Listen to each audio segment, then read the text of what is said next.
இல்லாம சும்மா கெத்தா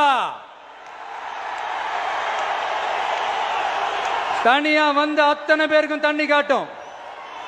எப்ப எதிலையும் தன்னோட தனித்தன்மையை இழக்கவே இழக்காது. Yes, a lion is always a lion.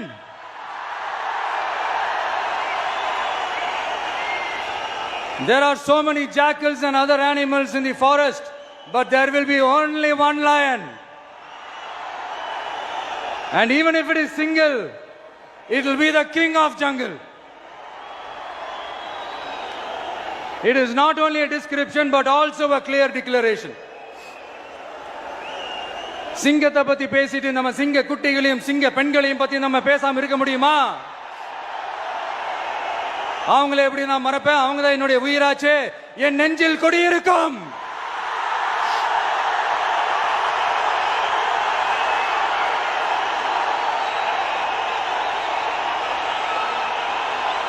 என்னுடைய தோழர்களுக்கும் தோழிகளுக்கும்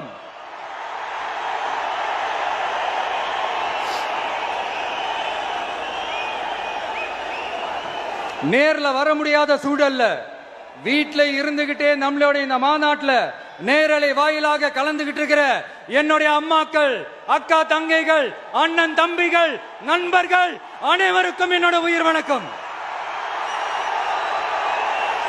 என்னோட உயிர் வணக்கம். என்னோட உயிர் வணக்கம்.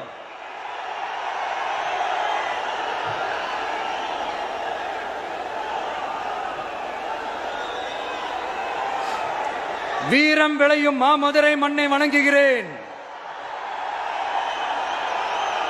இந்த மதுரைனாலே உடனே ஞாபகத்துக்கு வரது சீறி பாஞ்சி துள்ளி குதிக்கிற யாருக்கும் அடங்காத காளைகள் விளையாடுற அலங்காநல்லூர் ஜல்லிக்கட்டு தான். நம்ம வைகை ஆறுதான். அழகர் ஆத்துல இறங்குற வைபவம். மதுரை மீனாட்சி அம்மன். இந்த மண்ணோட உண்மையான குணம் உணர்வு பூர்வமான மண் இது. அது மட்டும் இல்ல, இந்த மண்ணில் வாழ்ற மக்களும் அப்படித்தான் உணர்வு பூர்வமான ஆளுங்க. நான் இந்த மண்ணில் கால் எடுத்து வச்ச உடனே ஒரே ஒருத்தரை பத்தி தான் மனசுக்குள்ள ஓடிக்கிட்டே இருந்தது. அவர் யாருன்னு உங்களுக்கும் தெரிஞ்சிருக்கும். சினிமானாலும் சரி, அரசியல்னாலும் சரி, நமக்கு ரொம்ப ரொம்ப பிடிச்சது புரட்சி தலைவர் எம்ஜிஆர் அவர்கள் தான். அவரோட பழகிறதுக்கு எனக்கு வாய்ப்பு கிடைக்கல.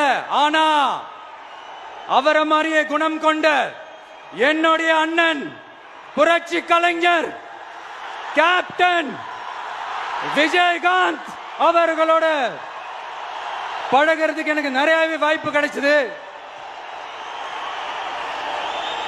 அவரும் இந்த மதுரை மண்ணை சேர்ந்தவர் தானே. அவரை மறக்க முடியுமா?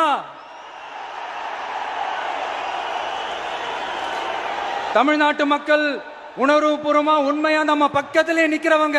அதுக்கு ஒரு மிகப்பெரிய அடையாளம் தான் இந்த மதுரை மண். நம்ம தமிழக வெற்றி கழகம் கையில் எடுத்திருக்கிற அரசியலும் அப்படித்தான். உண்மையான அரசியல், உணர்வு பூர்வமான அரசியல், நல்ல அரசியல், நல்லவங்களுக்கான அரசியல், நாட்டு மக்களுக்கான அரசியல், நல்லது மட்டுமே செய்கிற அரசியல்.